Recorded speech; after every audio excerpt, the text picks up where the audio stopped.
if you want to be a leader, a people's leader, you need to care about the people, not the result, not being able to achieve something greater. No, no, no. That's not a leader.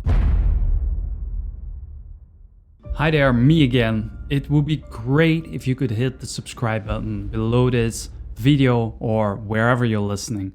It helps more than you think. It helps me get stuff done. Thanks a lot. Welcome to the Sound of Sales, first of all. Thank you. Thank you for having me.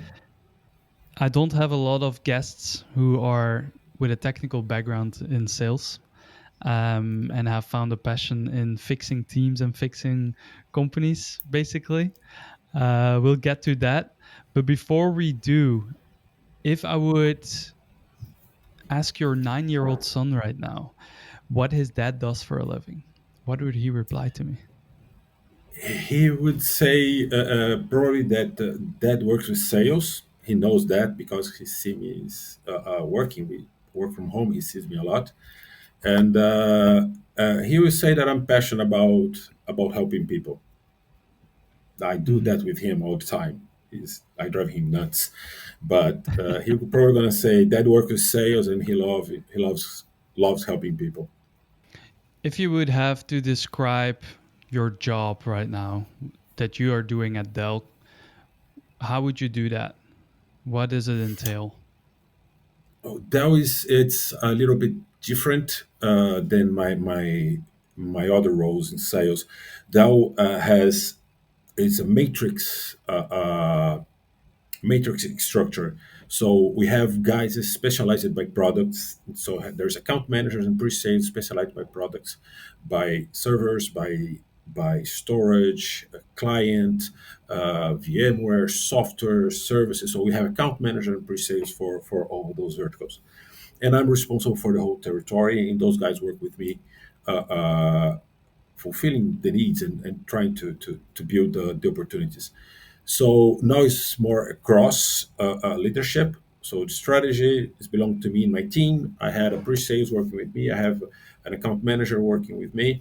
So it's more our job is more strategy and how we're going to approach the territory, and we use the other guys to help us to build the strategy and to build the tactics and to execute the tactics that we put in place, the tactical Yeah. plan. So it's more like that. Before that, I used to have a direct report team, right? At Thomson Reuters, I had managers that worked for me. I was a manager of managers, so I had managers that worked with me. I had the sales team, new accounts that we used to call hunters, the base that we used to call farm, pre-sales. First thing I did was change the solutions. Pre-sales is much Mhm. of POCs, tries, features, all this stuff. I like to talk about solutions and partners and delivery team, delivery quality team. So sales Mhm. operations as well. So it was different now at Dell, but it's one fun thing. Works perfectly at Dell. This matrix structure. People are committed, and this is something fun. I'm learning a lot by example, seeing my leaders working, like Gianpaolo, like Diego Puerta, see how they work, how they are for so long in this company, and the structure Mhm. that is all crossed. You depend on the other guys to do your job, and they do it perfectly. I always saw them, and all them lead by examples. Are something that I strongly believe. Yeah. What makes a great sales team to your perspective? It's not the I'm gonna say what is not necessarily the best characteristics. You don't need the best technical guys, not always the best communication guys. I know I talk a lot, but I'm not a really good communicator in communication. But what you need is a committed team, a team that works for the whole, not for the individuals. You really need need a group of people that are committed to the same goal, and they doesn't work as individuals. They have their individual goals. That's a fact, but they don't work like that in the dailies. They work more in a common goal as a team. That's basically what makes you good. You you can have. I used to have like older guys that used to work with me, guys that they're more close to the retirement than the beginning of their career, and they have a different timing, but they know a lot. They know everything that's going to happen, but they have a different timing. And I had young guys. I can talk about several cases that I'm proud to work with them. That guys are really energetic. They just go and they spend, they are invest time, and they are really willing to take action. But they are learning, so they made a lot of mistakes. And you have to work to balance all the characteristics or the good things you have in people to try to leverage that across the team and using as example, good examples. And you need constant feedback for Yeah. from you to them and from them to you, so you can learn with them as well and see what you're doing, how it's affecting them, and Mhm. for them to understand how they works affect the whole team. How do you get that feedback? Is there a structure that you use or a certain model? Depends on the companies. Some has a structure. For example, Dell, we have tools that we have to follow. Those tools fulfill the informations, what you want, and what you think that could be done better, what you think that was done good and should be potentialized. At Thomson Reuters didn't have, was more like, guy, this is what I'm saying, this is what we're supposed to do. You're Mhm. really doing good here. Congrats, kudos, you're doing really fine. But we need to improve here. And this always what some people sees as a negative stuff, a bad stuff, say what you're doing wrong, is on and knowing what you're doing wrong, that you have some space to grow, is correcting what you Yeah. do wrong. So I try to spend a lot of time here when it comes to feedback to try to explain what I'm seeing that could be done. And then I ask for the guy, just listen to me. Then you go back, you think about what I said, and if you think that I did got something right and you need to clarify, we talk in the second meeting, because feedback is about to listen, it's not about Mhm. to speak. So the same. When I ask for them, guys, just sit here. It's my time to hear. Say what I have to say about the goals I have, about what I did good for you, and mostly spend a lot of time saying what you think I should do better, and what you think I should do different. I listen, then I think about what everyone says to me, and if I think that doesn't make sense, or dude, I don't feel that was quite right, or even sometimes to say, dude, you nailed, you're right, I should do this and this different. I just go back to them and say, but it's a different point. Feedback is Mhm. about listening, it's not about saying. So this is a general rule, but it will depend the company I'm working for. For Dell, it's very structured process. We have dates to do it and all of that.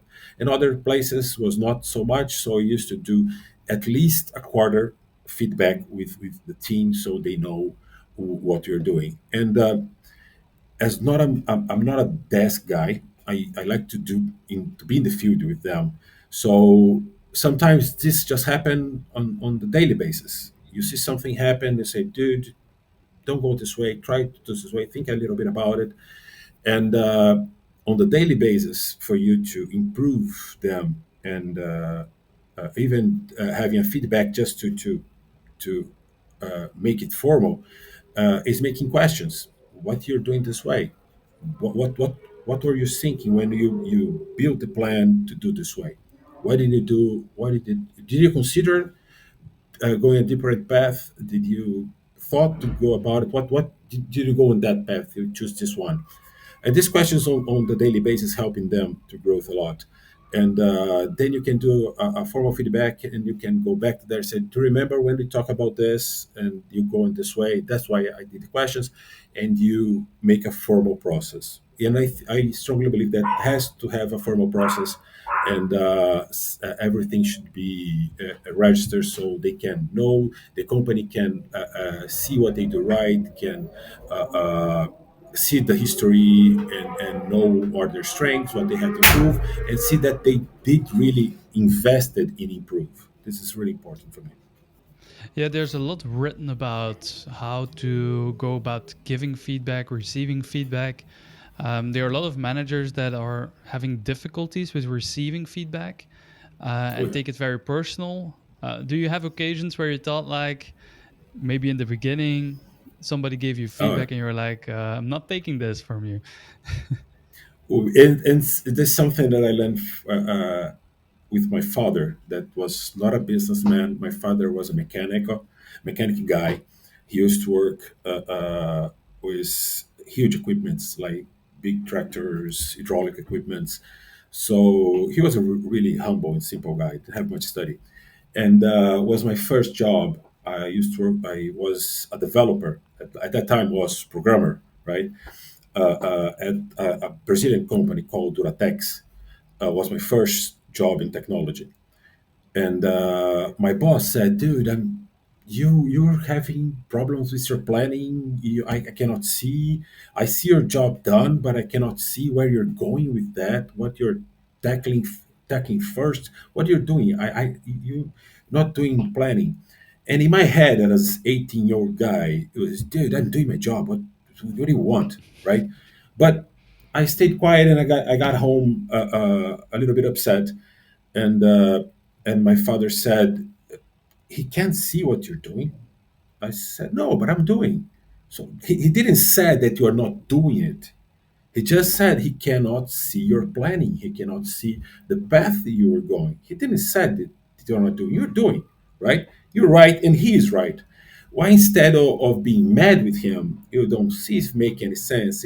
Maybe if you try to do what he said to you, your life will be a little bit easier.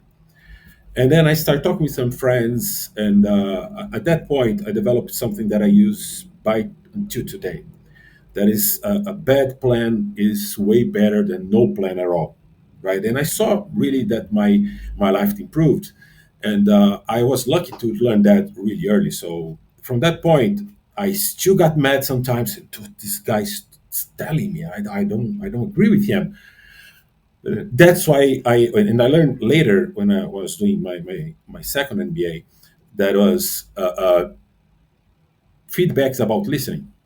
And then I need to listen to this guy saying. I cannot argue with him. So I stopped talking, but it was not training stuff. It was a school of life lesson. And then I learned later that is really the process. And I still got mad for quite some time. Then I said, this is helping me. There's make no sense, and it's good. And today, I had my fiscal year evaluation a couple of weeks ago, and my boss said, "Dude, I'm happy. Everything is doing fine. The plan, the strategy, the connections, we're doing good." And I said, "Fantastic, Jean, but what I'm doing wrong? I wanna." And now I not mad at all to listen what I'm doing wrong. I ask what I'm doing wrong because that helped me to improve. You know, and being honest, I was the same. Bureaucracy, dude, I'm terrible at it. I know it. And it's always constantly feedback. You need to improve your documentation and stuff. I said, I know that. I think in my mind, I know that.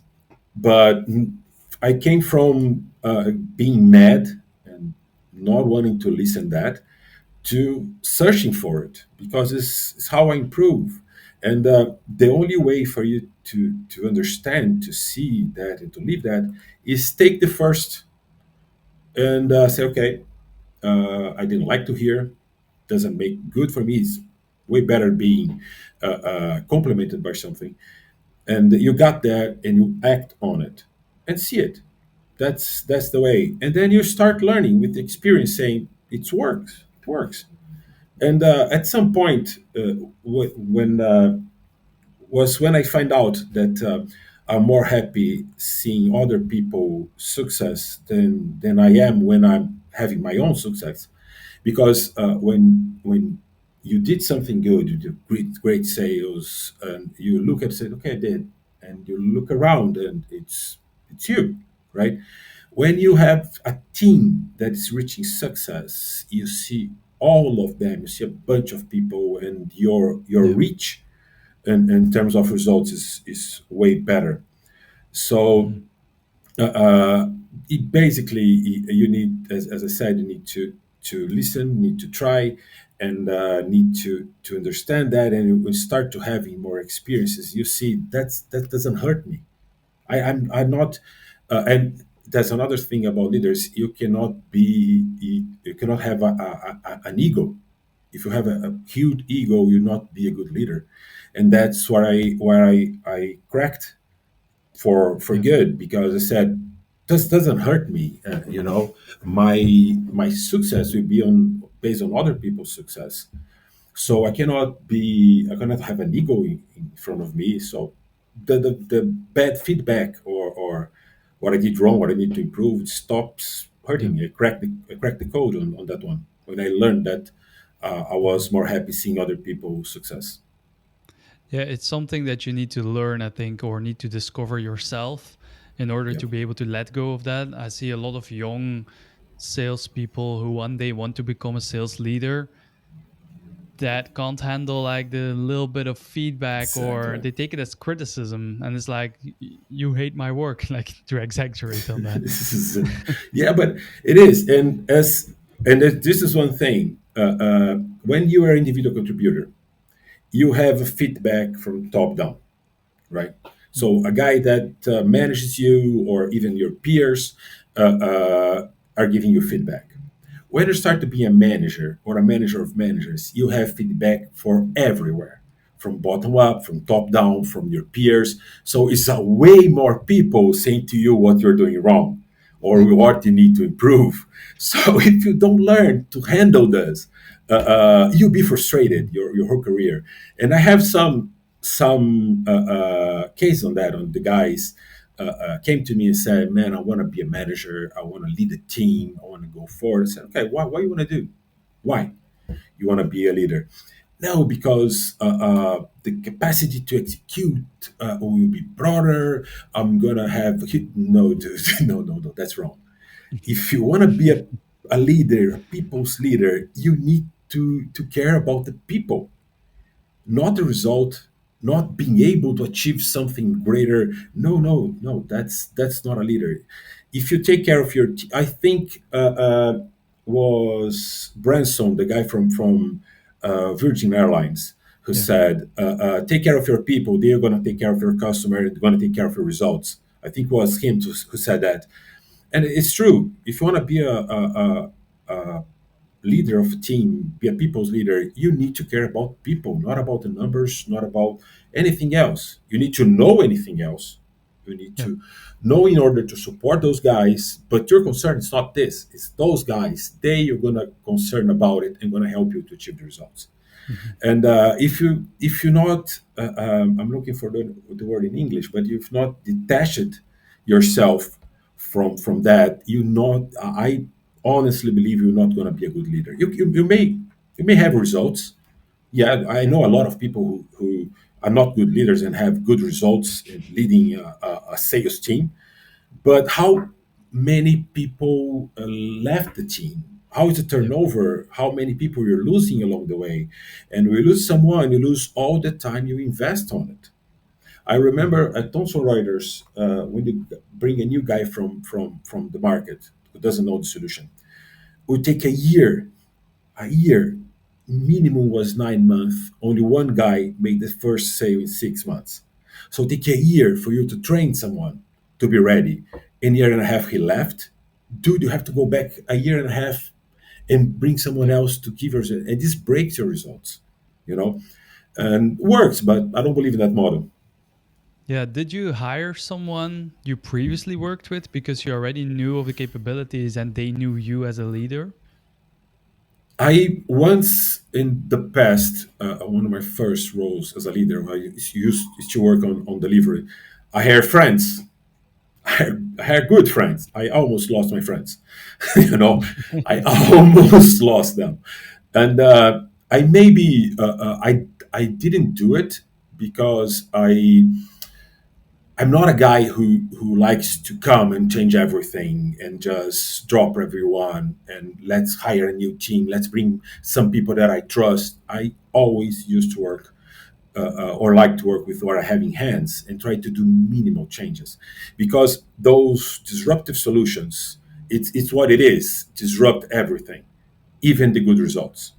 If you don't go and see this is wrong, but all of this is good. Sometimes one, two things are getting in the way of the results. You just need to work on that. If you just throw everything out and try to rebuild from zero, looks like you like work, but no, you're lazy because you're just bringing your comfort zone or you know the way it works for your current role, instead of learn what was different from you, what's wrong with that team, what they're doing right, and try to improve that. I remember when I take my role as a sales director for GTM at Thomson Reuters. uh, the managers team, there was all the managers was concerned, dude, this guy's come here gonna fire everyone and bring his own guys. And I was feeling there was something there. They didn't want to, they were not talking. And then we were in a meeting with, we are always together, everyone. We work really shoulder and shoulders on that. And the guys asked me, dude, you planning to do something? And I said, guys, let's just understand one thing. If we don't sell, not even my job is guaranteed. Okay. But as far as we work together and we build a plan and we're still doing what we're doing here, I will not fire, I will not change anyone. You are my team. I didn't came here to build a new team. I came here to lead a team that already exists. So we're going to work, we're going to do what we have to do, and let's focus on it. Put zero energy thinking about it. Let's focus on that. It's another important thing to do. You need to be honest with your guys so they put focus on what really matters. So I don't believe in those disruptive solutions. That's why usually I don't bring much people that I know. I recommend. I just did a Dell to recommend a guy to work with me. The guy that I knew previously, it didn't work, but was, I think I did this one or twice tops. I Yeah. usually don't go. I got a team, and I work with what I have. If you come into a team that is not performing super well, you did it a few times. Okay. You worked at Hitachi, you went to some Thomson Reuters, you went back to Hitachi. Um, Yes. Before this call, you mentioned like, yeah, I went there to fix the team's quota, basically. How do you go about if you land into a team that is being, let's say, dysfunctional at that moment? I don't believe much in one size fits all kind of solution, like framework for leading a team. You Mhm. may have a framework for sales, like Medic, MedPeak, Bent, or anything like that. It's a framework for sales. But to lead a sales team, I don't believe in a framework or one size fits all, one solution fits all, because people are different. Everyone is different than the other. The solutions you're selling, even that is you're talking about a competitor, they are different. They have different value propositions. They have different approaches. They have different structures. The tools you have is different. So there is no one solution. If you try that, you're going to do exactly what I said earlier. You're going to have to remove everything and start from scratch. I don't believe in that. Yeah. So, but I believe in three major pillars that keep the balance and keep everything sustained. Is performance, but not performance in terms of numbers. Performance is in sales mostly is you want to do, you have to have that bright in your eyes, or as we say here in Brazil, have blood in your eyes, so you go after that. You need to have that energy to go. It's not like oh, I'm gonna call my customer next week. No, no, no, dude, call now. Why you gonna call him next week or tomorrow or in half an hour? Just call him now. I was doing this morning. We were in the call, and the guy said, "Oh, we need to talk with the guy from procurement team from Itaú." Oh, dude, I'm not gonna call him because we're here, but I'm sending him a message and ask him to talk with him. And already did, and send him a message for us to discuss. So this is performance in that sense of matter. You need to be aware and need to have the willing to do everything you have to do right now, not waiting for I'm going to try that tomorrow. No, dude, try now. See what's going on. So this is one. This is performance. The other is process. Not process just like a Salesforce process or forecast process, but process for selling what I have to sell, how that works, how which is my value proposition, which is my strengths, which is my weaknesses, what I have to explore, what I have to minimize, and build that how you're gonna work at sell. At Thomson Reuters, for example, the major product that made the difference in our results was a product that was not sell very often. It was really hard to sell because it was a long sales process. The sales cycles was long, was like 9 to 12 months. And the guy wanted to sell quick and fast, volume and getting orders in and said, but let's understand that. Let's understand how it works. We understood how it works. What would be the drivers for the customers? From that drivers, which kind of question we can have to engage on that discussion and drive the customer to talk with us about it. And so we could connect with that and create a process to grow like a script that you can work with your customer, understand their problem, see how you can address. We even developed an assessment tool based on there's a Brazilian ERP provider it's called Sankhya. They have an assessment tool. It's like a framework. So you put your questions, you put the ways you go and build an assessment, a maturity assessment. So you can, it was amazing. And we even built that. So we create a sales process. We also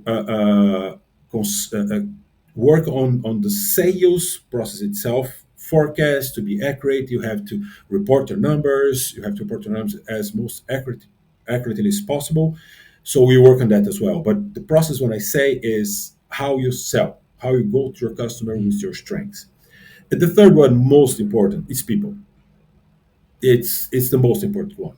And I wanted the brightest people. I saw a lot of companies saying, "Oh, we have the brightest people."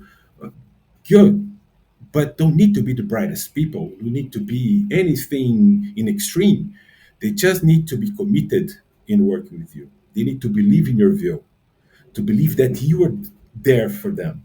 So when I they need to look at you and say, "This guy will cross with me. He'll not let me on the way. He'll not drop me in the first problem I have. He's there for me, right? Shoulder on shoulder stuff. He's on my side. He's gonna cross with me." So you need someone who believes in you. You need someone committed to do the job and someone willing to learn because sales is learning every time. There is a saying that is very common. They say in a lot of situations that is you win or you learn, right? Yeah. So you need to have a team that's willing to learn even when they lost, right?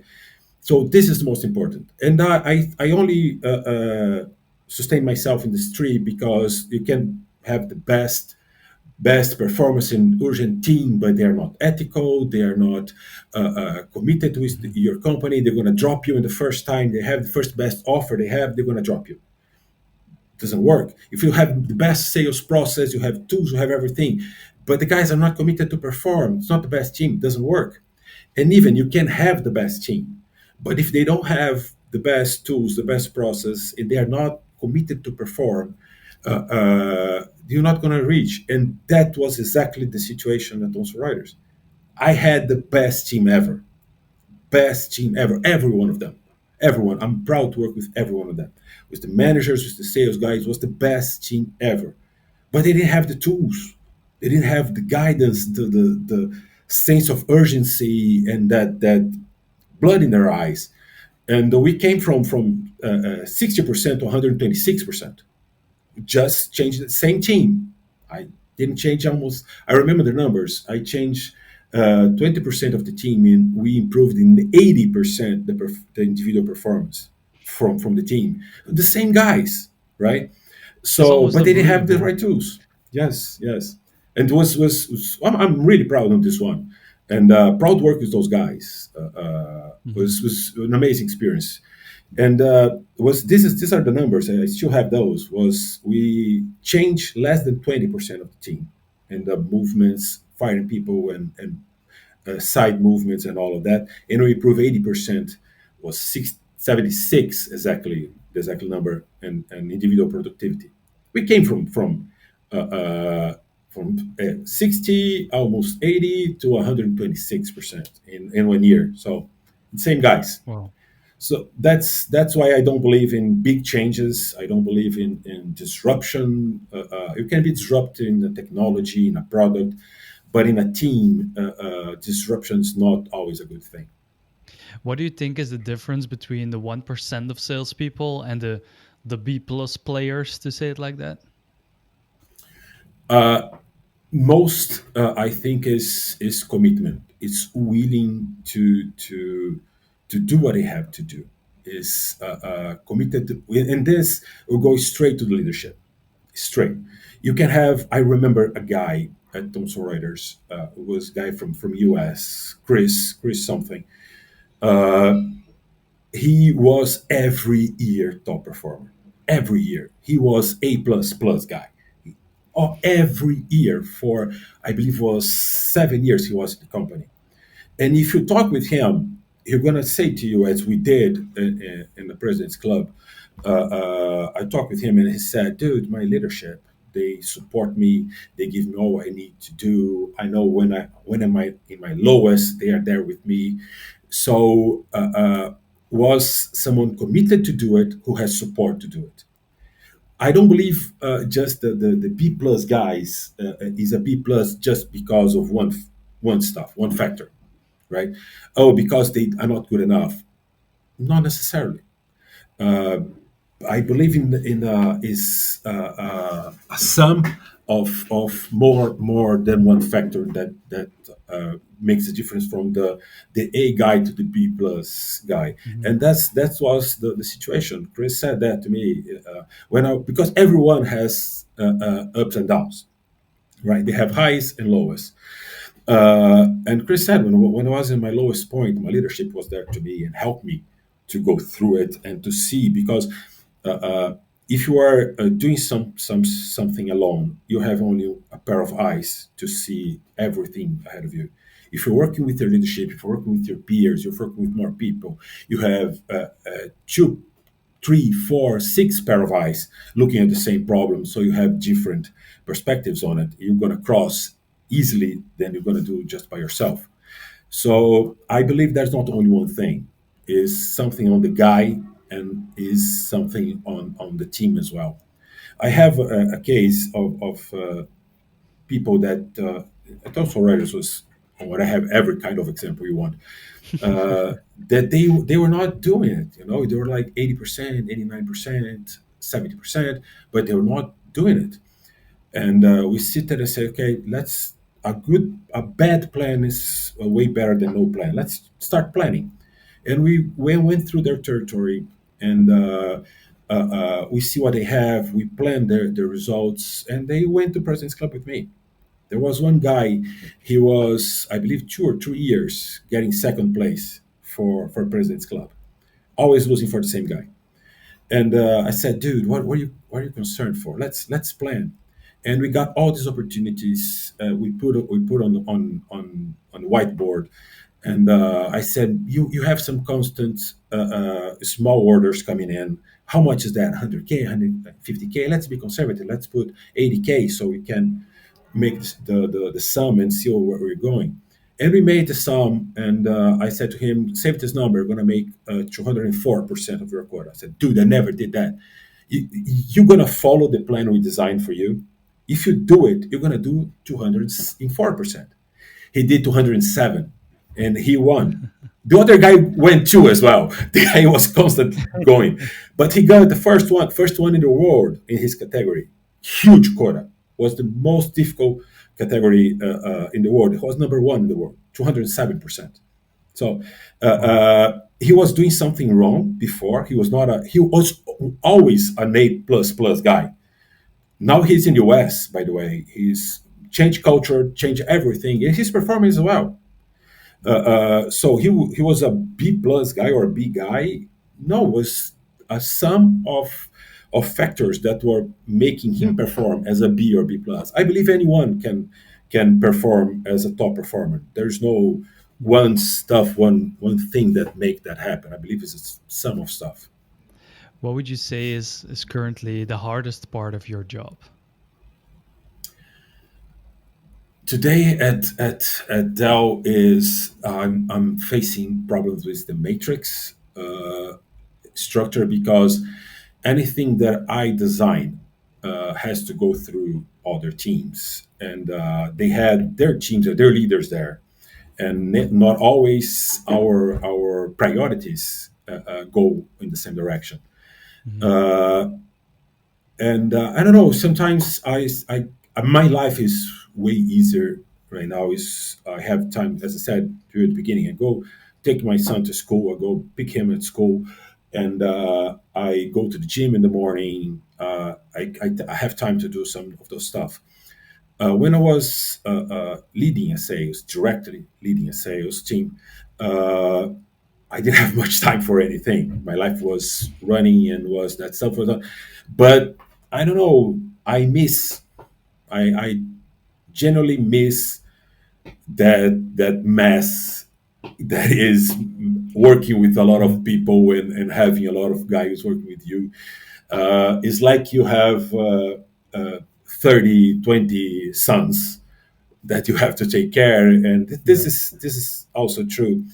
You cannot only be concerned with them on work, on oh, I want to know your professional life. No, dude, the guy maybe he has a problem in his house with his wife, with his kid. He's going through some stuff, some health problems at his home, and it's not working with him. You have to adjust that. You need to be concerned about their personal life as well. Another example, you have someone who has, I have to face that in the past, someone who lost a family member to lung cancer, to having smoke, and they're going to put the guy to take care of tobacco companies. That's not going to work. He's not going to connect with the customer. Same, someone who has alcoholic problems at home and going to put them to take care of liquor.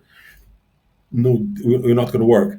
So you need to understand the people's personal life as much as you can without being Mhm. invasive, and take care of them in their professional life.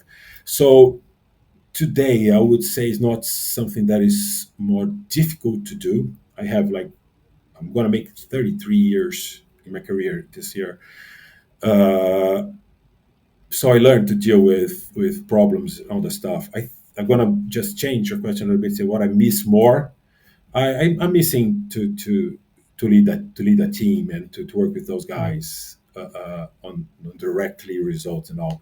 I think would be with more what I'm missing than would be the biggest problem I'm facing.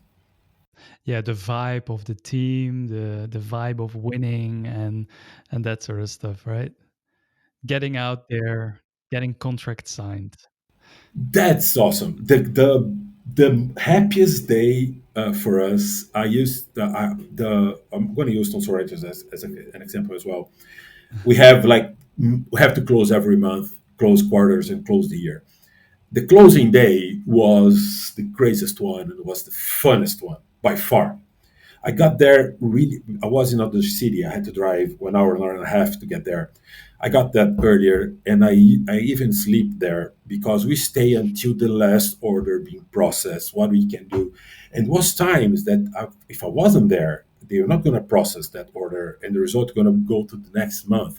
So I have to fight. I have to go. The customer, dude, I need you to sign that right now. I need to go there. Let's get that contract right now.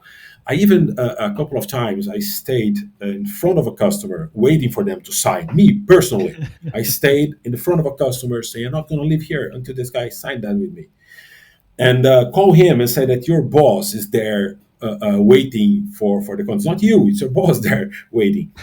And I did that. It's this energy I really miss. I really miss. It's almost like in the movies. Yeah, yeah. Was crazy.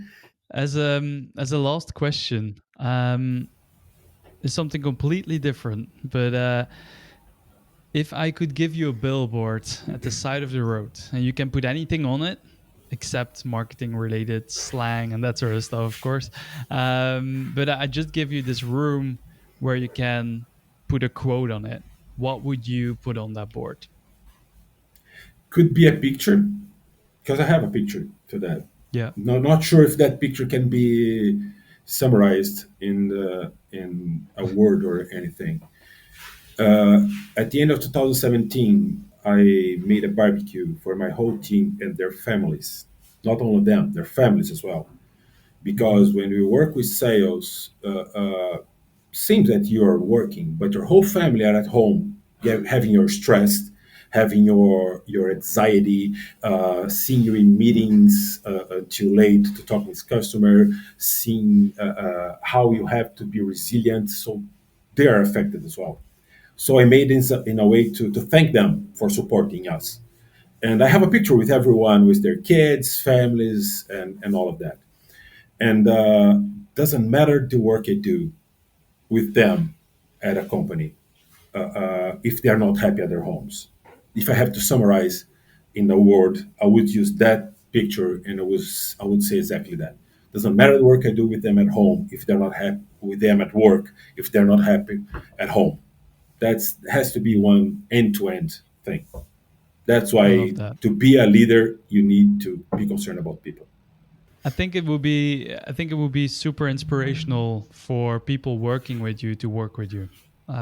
Seeing how you approach things and how you are there for your team just by hearing your stories and the things you say about it just gives me like this vibe of must be a great place to be at.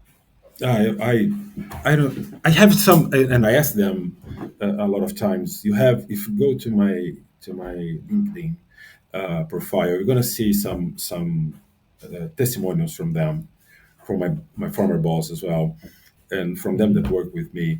And I'm proud to say that I'm still their friends by this day. We still work almost every day. We talk almost every day.